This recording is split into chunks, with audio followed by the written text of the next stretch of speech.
Hello अस्सलाम वालेकुम।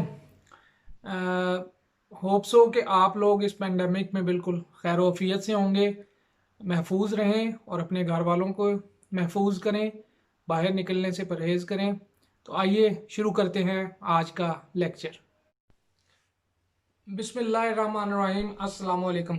Students, आपको पता है कि आज आपका लेक्चर है ET 242 का, जो कि एस्टिमेशन इंस्टॉलेशन का सब्जेक्ट है। इसमें हमने पहले फर्स्ट चैप्टर जो है वो कंप्लीट पढ़ लिया था। सेकंड चैप्टर में हम सब स्टेशन की टाइप्स तक पढ़ चुके थे। सब स्टेशन की टाइप्स, जो कंप्लीट टाइप्स हैं, वो विद रिस्पेक्ट टू सर्विस या विद रिस्पेक्ट टू इंस्टॉलेशन जो टाइप्स थी वो हमने डिस्कस कर ली थी। तो आज हमारा टॉपिक जो है वो है सब स्टेशन के अंदर यूज होने वाला इक्विपमेंट और ऑपरेटर्स। अब इस ऑपरेटर्स और इक्विपमेंट के काफ़ी सारे ऑपरेटर्स हैं, इक्विपमेंट हैं, 10 12 15 को हम डिस्कस करेंगे और उनको मैं आपको चीदा चीदा ब्रीफली उसके बारे में डिस्क्राइब करता रहूँगा। आप लोगों ने जब इसको सुनना है, लेक्चर को देखना है, तो आपने मेक श्योर करना है कि पेज नंबर 41 पर ये टॉपिक है, उसको आप ओपन कर लें और ये लेक्चर सुनने के बाद आप एक दफ़ा ज़रूर उसको रीड आउट करें तमाम चीज़ों को। और कोई भी क्वेश्चन, किसी भी किस्म का कोई क्वेश्चन है तो वो व्हाट्सएप पर ग्रुप में डिस्कस किया जाएगा।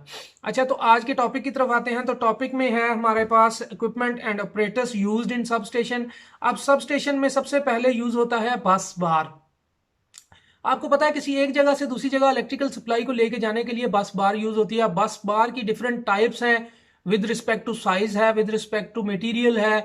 अब वो किसी भी किस्म की बस बार आप यूज करते हैं, लेट सपोज आप 329, 729, 744 कोई भी बस बार यूज करते हैं तो ये उसके साइज के हिसाब से बस बार होती है। और दूसरी बस बार का जो हम करते हैं वो मटेरियल के हिसाब से, एल्युमिनियम, कॉपर या कोई भी मिक्स्ड मटेरियल की हम बस बार यूज करते हैं।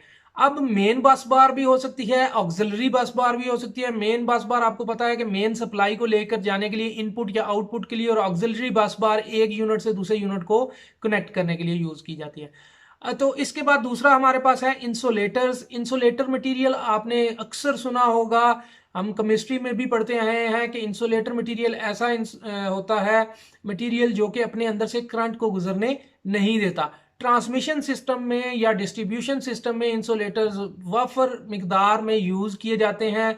आपके इलेक्ट्रिकल इंस्टॉलमेंट्स में भी इंसुलेटर्स बहुत ज़्यादा इस्तेमाल किए जाते हैं। इंसुलेटर्स बेसिकली आपकी किसी भी इक्विपमेंट को इंसुलेट करने के लिए यूज करते हैं ताकि ह्यूमन इंटरफेस की सूरत में कोई शॉर्ट ना पड़ सके, किसी को कोई नुकसान ना हो जाए। इंसुलेटर बेसिकली चीनी और मिट्टी के बने होते हैं। रबर मटेरियल भी इंसुलेटर मटेरियल होता है। तो इंसुलेटर्स बेसिकली बनाए जाते हैं ताकि आपके पोल्स को, आपके इक्विपमेंट्स को इंसुलेट किया जा सके, उनसे ह्यूमन इंटरफेस को नुकसान ना हो सके। उसके बाद अगला हमारे पास इक्विपमेंट है आइसोलेटर। आइसोलेटर बेसिकली आइसोलेट करने के लिए यूज होता है। ये बेसिकली सिंपल रेजिस्टेंस होती है जो कि हम सीरीज में लगा देते हैं किसी जगह पर। अगर लेट सपोज आपके पास एक इंस्टॉलेशन है जो कि बहुत बड़ी इंस्टॉलेशन है और किसी एक जगह पर आपको वीकली, फोर्टनाइटली या ईयरली मेंटेनेंस करने की जरूरत पड़ गई है या कोई फॉल्ट आ गया है, तो उस फॉल्ट की सूरत में बजाय इसके कि आप पूरे सब स्टेशन को क्लोज कर दें, बंद कर दें और फिर उस फॉल्ट को रेक्टिफाई करें, तो आप किसी एक लेग को या किसी एक पार्ट को आइसोलेट कर देते हैं इसकी मदद से, और उस आइसोलेशन की वजह से आप उस पार्ट को रिपेयर कर लेते हैं या उसकी वीकली मेंटेनेंस कर लेते हैं। उसके बाद आ जाता है हमारे पास सर्किट ब्रेकर्स। तो आपने सर्किट ब्रेकर्स बेशुमार देखे होंगे, आपके घरों में भी वाफर मिकदार में लगे हुए हैं। प्रोटेक्शन के लिए सर्किट ब्रेकर्स इस्तेमाल किए जाते हैं। सर्किट ब्रेकर्स का बेसिक मकसद जो होता है, जो उसकी कंस्ट्रक्शन होती है, बेसिकली ये दो कंटेक्ट्स पर मुश्तमिल होता है, एक मूवेबल कंटेक्ट और एक फिक्स्ड कंटेक्ट। मूवेबल कंटेक्ट जब भी किसी करंट की एक प्रिस्क्राइब्ड वैल्यू से वैल्यू बढ़ती है तो वो मूवेबल कंटेक्ट जो है वो फिक्स्ड कंटेक्ट से अलग हो जाता है, और उस अलग होने की वजह से आपका सर्किट ओपन सर्किट के तौर पर बिहेव करता है। अब यहां पर जब भी एक कंटेक्ट दूसरे कंटेक्ट से अलग होता है तो एक फिनोमिना आता है जिसको हम आर्क फिनोमिना कहते हैं, और आर्क एक्सटिंक्शन फिनोमिना के हिसाब से हमने काफी सारी टाइप्स बनाई हैं सर्किट ब्रेकर्स की, और आर्क को जितनी जल्दी एक्सटिंग्विश कर लिया जाए उतना ही बेहतर होता है, उतना ही अच्छा होता है, उतना ही फायदेमंद होता है हमारे आगे अप्लायंसेस के लिए। तो आर्क एक्सटेंशन के लिहाज से हमारे पास oil circuit breaker, bulk oil circuit breaker, low oil circuit breaker, gas circuit breaker, vacuum circuit breakers, ये टाइप्स हैं जो कि हम चीदा चीदा हमने आपको बता दिया, और मजीद डिटेल में आप आगे थर्ड ईयर में इसके बारे में पढ़ेंगे। उसके बाद आ जाता है फ्यूज। आपको पता है कि किसी भी इलेक्ट्रिकल इक्विपमेंट की प्रोटेक्शन में सबसे बेसिक और सबसे ज्यादा इंपॉर्टेंट और सबसे ज्यादा रिलायबल जो प्रोटेक्शन सोर्स है वो फ्यूज है। फ्यूज बेसिकली सिंपल एक तार है, आप किसी एक प्रिस्क्राइब्ड करंट रेटिंग की तार लगा देते हैं, उस तार के साथ आप उसके अंदर से करंट सीरीज में गुजारना शुरू कर देते हैं। जैसे ही उस प्रिस्क्राइब्ड वैल्यू ऑफ करंट से करंट एक्सीड करती है तो आपका फ्यूज जो है वो जल जाता है और एज ए ओपन सर्किट आपका सर्किट बिहेव करता है, जिसकी वजह से आपके अप्लायंसेस जो हैं वो प्रोटेक्शन हो जाती है उनके पास।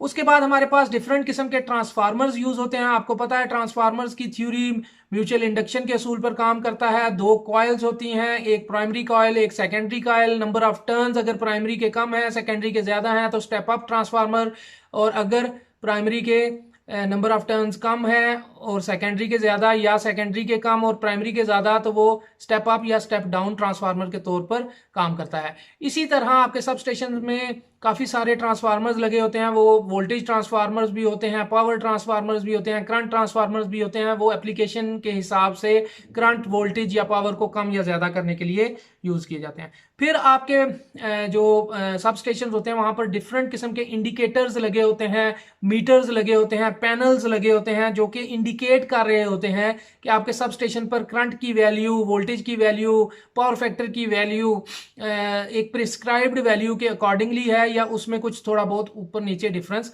आ रहा है। अगर तो ये डिफरेंस आ रहा हो तो आप उस इंडिकेटिंग जो इक्विपमेंट है उसके जरिए वो डिफरेंस दूर कर सकते हैं या उसकी फॉल्ट की सूरत में उसको रेक्टिफाई कर सकते हैं।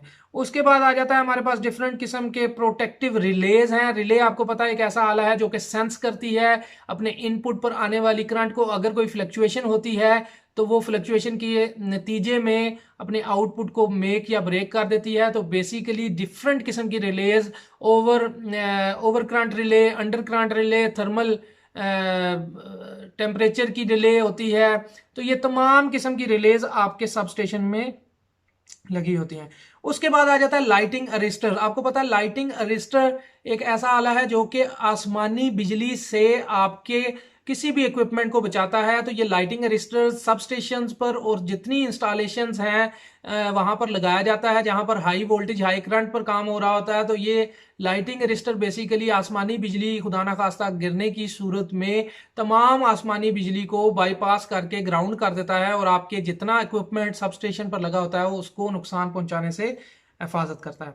उसके बाद आपके डिफरेंट किस्म के कैपेसिटर्स आ जाते हैं, डिफरेंट किस्म के रेजिस्टर्स आ जाते हैं, डिफरेंट किस्म के आपके पास बैटरी बैंक्स आ जाते हैं जो कि आपके सब स्टेशन पर यूज होते हैं। ये तमाम के तमाम इक्विपमेंट जो है विद रिस्पेक्ट टू रेटिंग्स लगाए जाते हैं, आपकी सब स्टेशन की रिक्वायरमेंट के हिसाब से इंस्टॉल किए जाते हैं। आपको पता है कि कैपेसिटर के क्या काम है, रजिस्टर का क्या काम है, इन आपके रिएक्टर्स का क्या काम है, ये तमाम चीजें जो हैं आप काफी डिटेल में पढ़ चुके हैं।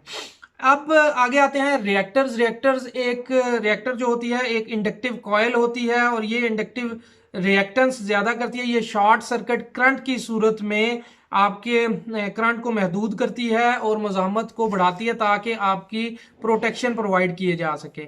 उसके बाद हमारे पास अर्थ स्विच आ जाता है। आपको पता है कि अर्थ स्विच जो है वो बेसिकली एक ऐसा स्विच होता है जो कि हर लाइन कंडक्टर और अर्थ के दरमियान लगाया जाता है। नॉर्मल हालत में ये ओपन होता है और ब्रेकर को ऑफ करने और इन आइसोलेटर को ओपन करने से जब अर्थ स्विच क्लोज कर देते हैं तो इस तरह लाइन में मौजूद चार्ज अर्थ हो जाता है। तो अर्थ स्विच का काम बेसिकली जितना भी एक्सेसिव चार्ज है या जितना भी करंट है जो कि एक्सेसिव है उसको अर्थ करना होता है। स्टोरेज बैटरीज डिफरेंट किस्म की, डिफरेंट एम्पेयर आवर्स की आपके सब स्टेशन में लगाई जाती हैं ताकि आपको बैकअप टाइम मिल सके।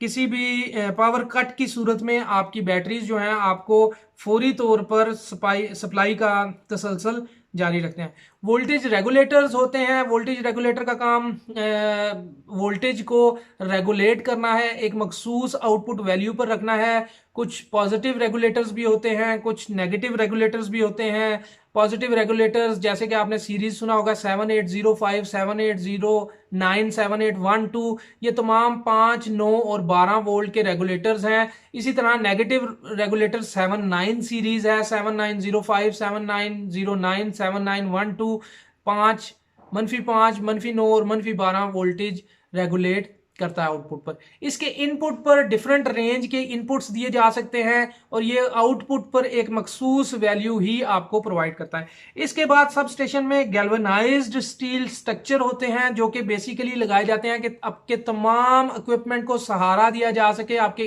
इंडिकेटिंग इक्विपमेंट, आपके पैनल बोर्ड्स, आपकी डिफरेंट कैपेसिटर रेजिस्टेंस, आपके आइसोलेटर्स, तमाम को, आपके ट्रांसफार्मर्स को गैल्वेनाइज्ड स्टील स्ट्रक्चर के जरिए वहां पर एक जगह पर इकट्ठा किया जाता है और ये स्ट्रक्चर तमाम सब स्टेशन में आउटडोर में भी और इनडोर में भी लगाया जाता है ताकि आपका सब स्टेशन का एक मुकम्मल लेआउट बनाया जा सके। तो आज का टॉपिक हमारा ये था और इस टॉपिक के साथ ही अगला टॉपिक जो है वो course reduction point of view से रिड्यूस कर दिया गया है, जो कि सब स्टेशन पर इस्तेमाल होने वाले आलात हैं वो आपके कोर्स में शामिल नहीं होगा। तो यहाँ तक हमारा चैप्टर नंबर 2 भी आज कंप्लीट हो गया है। तो उम्मीद करता हूँ कि आपको इसकी समझ आ गई होगी। किसी भी किस्म का कोई सवाल जो है वो मैं आंसर करूँगा व्हाट्सएप ग्रुप पर। काइंडली इस लेक्चर को गौर से सुने और 1 या 2 दफ़ा सुनने के बाद आप अपनी बुक से इसको रीड आउट करें और रीड आउट करने के बाद कोई भी क्वेश्चन है तो वो आप मुझसे पूछ सकते हैं। अल्लाह ताला आप लोगों को अपने हिफ्ज़ व अमान में रखे। अभी के लिए अल्लाह हाफिज़।